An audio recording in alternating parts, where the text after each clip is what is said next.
Bismillahirrahmanirrahim. Assalamualaikum warahmatullahi wabarakatuh. Alhamdulillahirabbil alamin. Assalatu wassalamu ala asyrafil anbiya'i wal mursalin Sayyidina Muhammadin wa ala alihi wa sahbihi ajma'in. Amma ba'du, qala fa inna asdaqal hadithi kitabullahi ta'ala wa khairul hadyi hadyu Muhammadin sallallahu alaihi wasallam wa syarrul umuri muhdatsatuha wa kullu muhdatsatin bid'ah wa kullu bid'atin dhalalah wa kullu dhalalatin finnar. Qala al-musannifu rahimahullahu ta'ala wa nafa'ana wa iyyakum bi'ulumihi fid dharain amin. Alhamdulillah, segala puji bagi Allah yang Maha Kuasa mengatur hidup kita, memberi kita umur panjang, kesehatan lahir batin, sehingga pada kesempatan ini kita sempat kembali melaksanakan pengajian, melanjutkan pengajian rutin kita, mengkaji hadis-hadis Rasulullah sallallahu alaihi wasallam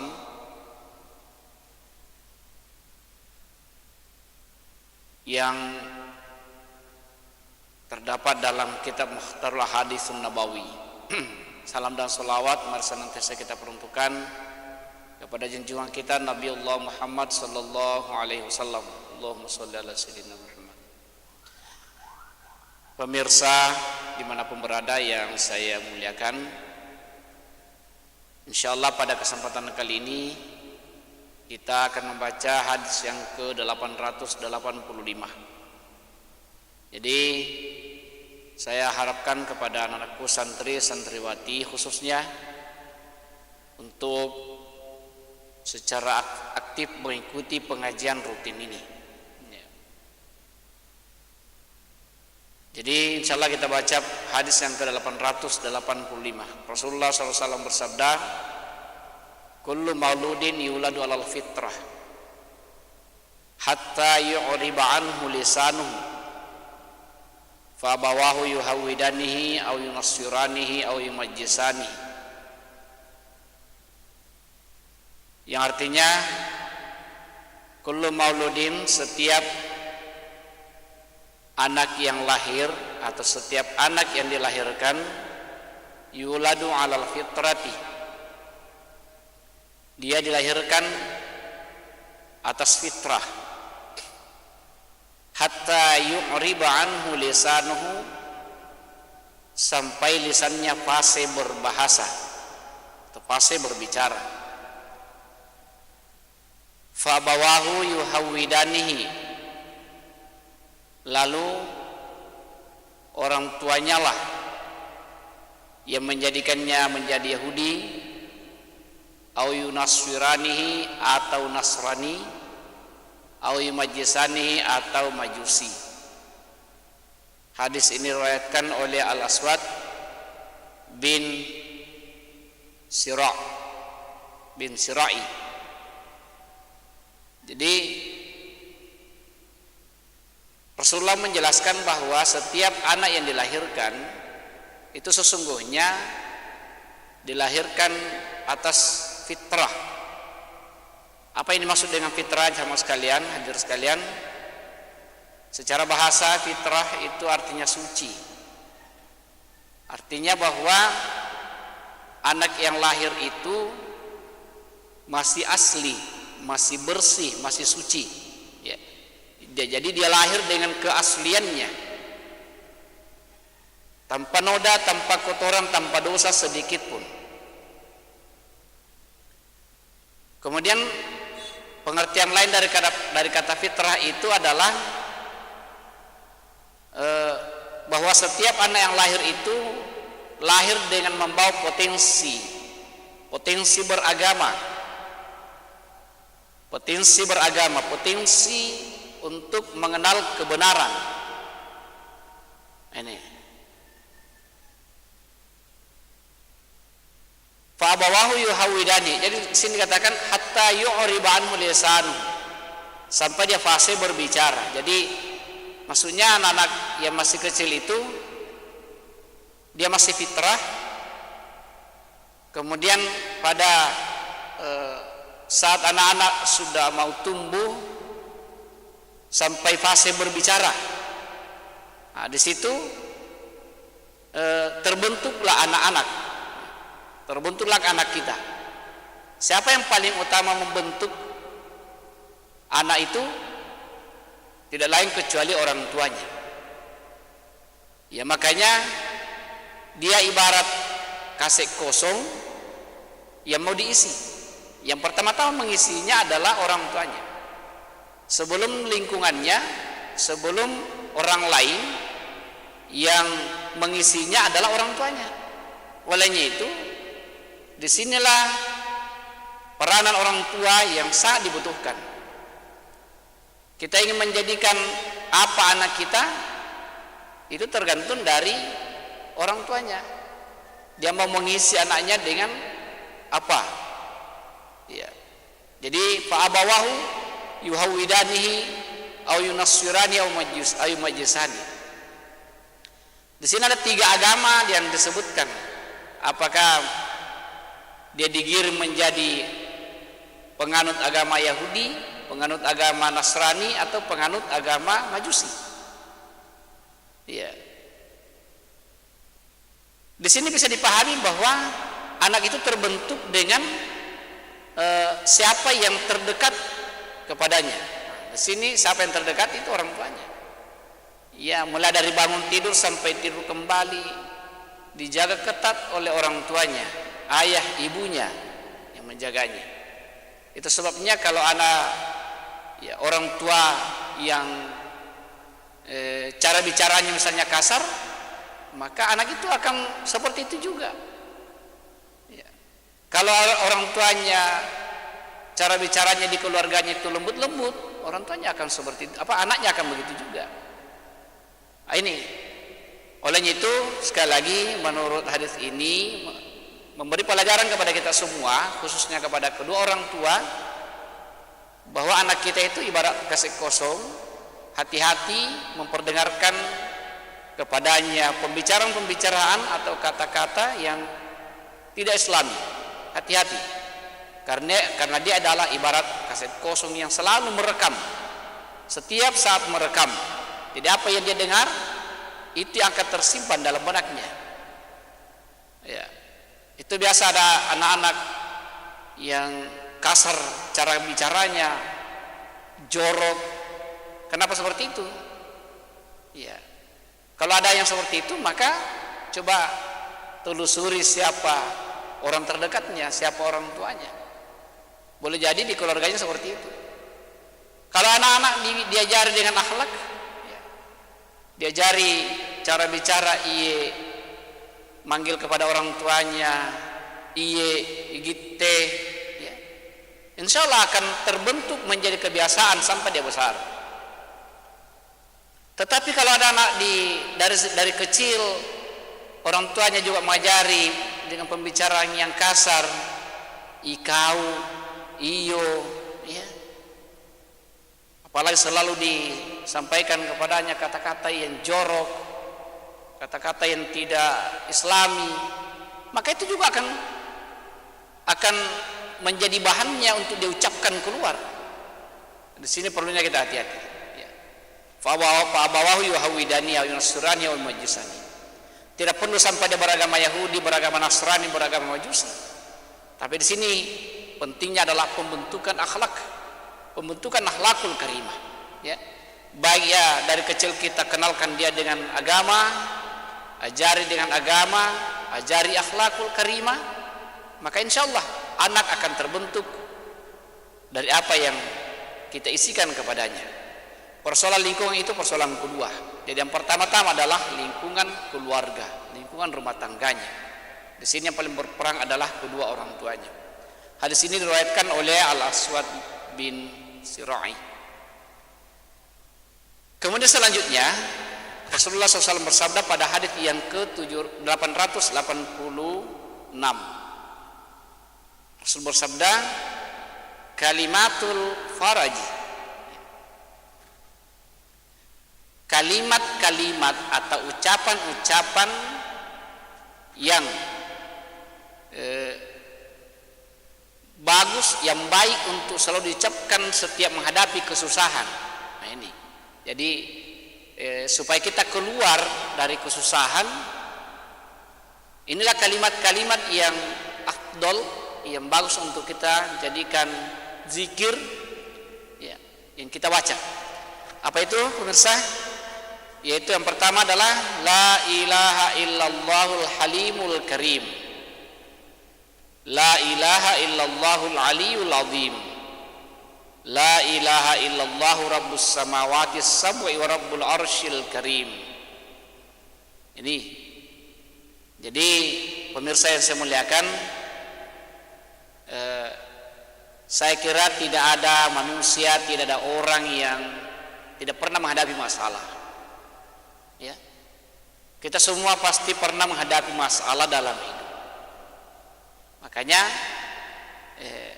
sikapilah masalah itu, hadapilah masalah itu dengan tenang, atau segera kita kembali kepada Allah Subhanahu wa taala supaya kita tidak stres. Ya. Karena banyak orang itu salah caranya mencari ketenangan, mencari solusi ketika menghadapi masalah. Salah caranya. Ada orang biasa ketika dia ke pantai ditanya, kenapa di situ? Dia bilang, ya, supaya terhindar dari masalah, ya, mencuci mata misalnya. Nah, itu salah. Ada orang mau keluar dari masalah justru menambah masalah. Misalnya pergi ke mall, pergi ke mabuk-mabukan dan lain sebagainya. Ini kan salah. Jadi seharusnya ketika menghadapi masalah segera kembali kepada Allah Subhanahu wa taala. Bagaimana caranya? Ya dengan zikir, dengan ucapan-ucapan yang bisa menyenangkan hati. Apalagi zikir itu, ucapan itu kita bisa maknai, kita memahami artinya, kita memahami kandungannya. Insyaallah hati akan menjadi tenang. Nah, kalau tidak, ya, kalau bukan kembali kepada Allah, bukannya kita keluar dari masalah, tetapi yang sering terjadi adalah masalah kita akan bertambah. Pemirsa yang saya muliakan, apa yang bagus diamalkan setiap menghadapi masalah? Nah, ini yang pertama adalah la ilaha illallahul halimul karim. Tidak ada Tuhan selain Allah yang maha penyantun lagi maha mulia. La ilaha illallahul halimul karim. Tidak ada Tuhan selain Allah yang maha penyantun lagi maha mulia. Jadi zikir itu diucapkan indah kalau kita paham artinya, kita paham maknanya. Tiada Tuhan selain Allah yang maha penyantun, yang maha mulia. Orang yang selalu mengucapkan ini, maka insya Allah dia juga akan menjadi penyantun, akan menjadi mulia. Maka begitu. Harapannya, pengharapan yang kita inginkan pada saat membaca wirid ini, bacaan ini, itu supaya kita juga menjadi penyantun, tidak menjadi pemarah, ya. Kita menjadi mulia, tidak menjadi hina, gitu. Kemudian yang kedua, la ilaha illallah al-aliyul azim. Tiada Tuhan selain Allah yang maha tinggi lagi maha agung. Tiada Tuhan selain Allah yang maha tinggi lagi maha agung. Resapi ucapan itu, resapi. La ilaha illallah rabbus samawati sab'i wa rabbul arsyil azim wa rabbul arsyil karim. Ya, tiada Tuhan selain Allah, Tuhan pemilik langit 7, ya. Tuhan pemilik 7 langit, 7 lapis langit, dan Tuhan pemilik arsy yang mulia. Subhanallah. Ketika ini yang kita amalkan, luar biasa. Jadi inilah bedanya orang beriman dengan orang yang tidak beriman menghadapi masalah. Orang yang tidak beriman atau orang yang dangkal imannya, orang yang sempit dadanya menghadapi masalah, biasanya stres. Kenapa? Karena dia tidak tahu mau kemana. Dia tidak tahu jalan kembali. Nah, orang beriman itu dia tahu jalan kembalinya itu kembali kepada Allah Subhanahu wa taala. Kembali kepada Allah. Ini yang perlu diyakini ya. Allah Subhanahu wa taala berfirman, "Alladzina amanu wa tatma'innu qulubuhum bi dzikrillah." Orang beriman itu tenang hatinya dengan zikrullah. Semakin zikir kepada Allah, semakin tenang hatinya. Semakin ingat Allah, semakin tenang hatinya. Jadi orang yang selalu marah-marah itu karena dadanya sempit, ya, dadanya sempit, sehingga ruang geraknya juga sempit. Disinilah ketika menghadapi masalah dia merasa terkungkung dengan masalah itu sehingga sulit untuk keluar dari masalah. Tetapi orang beriman itu, orang bertakwa kepada Allah, hatinya lapang, dadanya lapang, ya, sehingga ada masalah sedikit itu dianggap sepele, ya, dianggap sepele, dianggap biasa-biasa saja. Ibaratnya begini ya, logikanya seperti ini. Ketika orang yang sempit hatinya, orang yang sempit dadanya itu, dia ibaratnya berada dalam dalam kamar yang kecil. Tiba-tiba pada saat di dalam kamar ada binatang yang sangat menakutkan, ya, katakanlah misalnya ular, tiba-tiba ada ular, tiba-tiba ada tokek di situ. Luar biasa takutnya kita. Kenapa? Karena sempit sekali ruangannya. Itulah gambarannya orang yang sempit dadanya, orang yang sempit perasaannya. Tetapi orang beriman itu lapang, luas sekali. Jadi dia ketika ada masalah, dia ibaratnya seperti berada di lapangan yang sangat luas. Di lapangan yang sangat luas, sehingga ketika misalnya dia melihat ular di sudut sana ada ular, dia tidak takut, biasa-biasa saja. Ya, dia biasa-biasa saja. Kenapa? Karena hatinya lapang. Kenapa hatinya lapang? Karena selalu bersandar kepada Allah Subhanahu wa taala. Selalu kembali kepada Tuhannya, ya. Semua yang lain tidak ada apa-apanya kalau Allah tidak kehendaki. Ini yang perlu kita yakini, yang perlu kita pegang baik-baik sehingga insyaallah hati selalu tenang. Jadi amalkan bacaan ini, amalkan wirid ini yang Rasulullah ajarkan. La ilaha illallahul halimul karim, la ilaha illallahul aliyul azim, la ilaha illallah rabbus samawati sab'i wa rabbul arsyil karim. Kita amalkan ini ya setiap menghadapi masalah apa saja kita baca ini. Jadikan ini sebagai wirid, ya. Jadikan sebagai wirid. Baca berulang-ulang, insyaallah hati akan kembali menjadi tenang. Pemirsa yang insyaallah dimuliakan Allah Subhanahu wa taala, kita tambah lagi satu hadis yang ke-887. Rasulullah bersabda, kalimatani khafifatani 'alal lisani, thaqilatani fil mizani, habibatani ilar rahmani, subhanallahi wa bihamdihi, subhana rabbil azim. Ya, pemirsa yang saya muliakan, hadis ini mengandung zikir lagi, ya. Mengandung ucapan yang bisa menenangkan hati lagi. Ya. Ini Rasul bersabda, dua kalimat yang ringan diucapkan. Kalimatani khafifatani. Dua kalimat yang sangat ringan diucapkan. Ringan di lisan maksudnya, ya. Thaqilatani fil mizan, namun ia timbangannya sangat berat nanti di mizan. Pada saat ditimbang amal kita nanti dari kemudian itu menjadikan berat, ya, berat sekali timbangannya itu. Kemudian habibatani lir rahman, dan sangat dicintai oleh Allah, sangat disuka oleh Allah orang yang mengucapkan bacaan ini, ucapan ini. Apa itu? Yang pertama adalah subhanallahi wa bihamdihi. Ringan. Subhanallahi wa bihamdihi. Maha suci Allah dan segala puji baginya. Subhanallahil azim. Maha suci Allah yang maha agung. Ini dua. Ucapkan. Subhanallah, ya, subhanallahi wa bihamdihi, subhanallahil azim, subhanallahi wa bihamdihi, subhanallahil azim. Jadikan wirid. Pemirsa yang saya muliakan dan insyaallah dimuliakan Allah Subhanahu wa taala, sebagai kesimpulan bahwa di hadis pertama kita pahami bahwa yang pertama-tama membentuk karakter, akhlak anak-anak yang baru lahir itu adalah kedua orang tuanya. Makanya kedua orang tua berperan penting dalam pembentukan karakter, termasuk akidah anak-anak kita. Karena manusia terdekat kepadanya adalah kedua orang tuanya.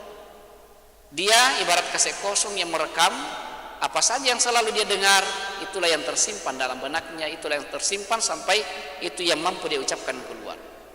Olehnya itu hati-hati kita sebagai orang tua, jangan sembarangan kita perdengarkan kepada anak kita, tapi perdengarkanlah kata-kata yang islami, yang termasuk akhlakul karimah. Insyaallah anak-anak kita akan terbentuk menjadi anak yang soleh. Kemudian kedua, hadis kedua kita memahami ya, bahwa setiap menghadapi kesusahan dalam kehidupan ini, mari kita selalu kembali kepada Allah. Artinya berzikir, ingat Allah subhanahu wa ta'ala. Ada kalimat, ada ucapan yang Rasulullah ajarkan, la ilaha illallahul halimul karim, la ilaha illallahul aliyul azim, la ilaha illallah rabbus samawati sab'i wa rabbul arsyil karim. Ini yang kita selalu baca, insyaallah hati menjadi tenang. Kemudian yang terakhir, Rasulullah bersabda kalimatani khafifatani alal lisani thaqilatani alal mizan. Ada dua kalimat yang mudah diucapkan tapi memberatkan timbangan, dan Rasulullah subhanahu wa ta'ala sangat suka dengan kalimat itu, yaitu subhanallah wa bihamdihi subhanallahil azim. Pemirsa yang saya muliakan, terakhir saya sampaikan, mari kita selalu memperbanyak wirid, memperbanyak zikir. Semakin tua usia kita, semakin perbanyak zikir kita, ya. Semakin perbanyak wirid kita kepada Allah subhanahu wa ta'ala.